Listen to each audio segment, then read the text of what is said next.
ജിമ്മിലൊക്കെ എക്സസൈസ് ചെയ്യുന്നവര് ചിലർ കാൽമുട്ട് വേദന ഉള്ളവർക്ക് ചില എക്സസൈസ് ഒന്നും അവർ ചെയ്യില്ല, കാര്യം മുട്ടുവേദനയാന്ന് പറയും. അപ്പൊ അങ്ങനെ ആകുമ്പോൾ ഈ നടക്കുമ്പോഴപ്പോൾ എന്താ സംഭവിക്കുന്നത്? അപ്പൊ ഈ വേദന കൂടില്ല? ശരിക്കും മുട്ടുവേദന ഉണ്ടെങ്കിലും നടക്കുന്നതാണ് it is a good exercise. ഓ, നമ്മൾ നടക്കാണ്ടിരുന്ന വാട്ട് ഹാപ്പൻസ്, നമ്മുടെ ഈ മസിൽസ് എല്ലാം വീക്കാവും. നമ്മൾ നടക്കുമ്പോൾ നമ്മുടെ ബോഡി വെയ്റ്റിൻ്റെ 50% is through the bone and 50% through the muscles. അപ്പോൾ നടക്കാണ്ടിരുന്ന നമ്മൾ മസിൽ വീക്കായി കഴിഞ്ഞാൽ നമ്മുടെ മുട്ടുവേദന കൂടത്തുള്ളൂ. It is not for the grade 3 and 4 അല്ല ഞാൻ പറഞ്ഞു. നമ്മൾ നടക്കാണ്ടിരുന്നാലുള്ള പ്രോബ്ലം എന്ന് പറഞ്ഞാൽ ഇത് വേദന കൂടത്തുള്ളൂ. പല ആൾക്കാർ ഇപ്പോൾ മുട്ടുവേദന എന്ന് പറഞ്ഞാൽ സാർ എനിക്ക് നടക്കാൻ പറ്റുന്നില്ല, ഞാൻ നടക്കുന്നില്ല, ഞാൻ നിൽക്കാണ്, നടക്കില്ല, എനിക്ക് ഒട്ടും പറ്റുന്നില്ല, മക്കളും പറയും. അപ്പോൾ അങ്ങനെ ഒട്ടും നടക്കാത്ത ആൾക്കാർക്ക് ഭയങ്കര മുട്ടുവേദനയായിരിക്കും.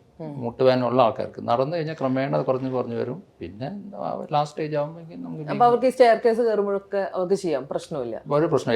എനിത്തിങ് എല്ലാം പറ്റാവുന്ന നോർമൽ ആക്ടിവിറ്റീസ് എല്ലാം ചെയ്യണം. ഓക്കെ, അത് ചെയ്യാതിരുന്നാൽ ഇത് ആക്ച്വലി കൂടത്തുള്ളൂ, കൂടത്തേ ഉള്ളൂ, കുറയില്ല. കുറയില്ല. ഓക്കെ.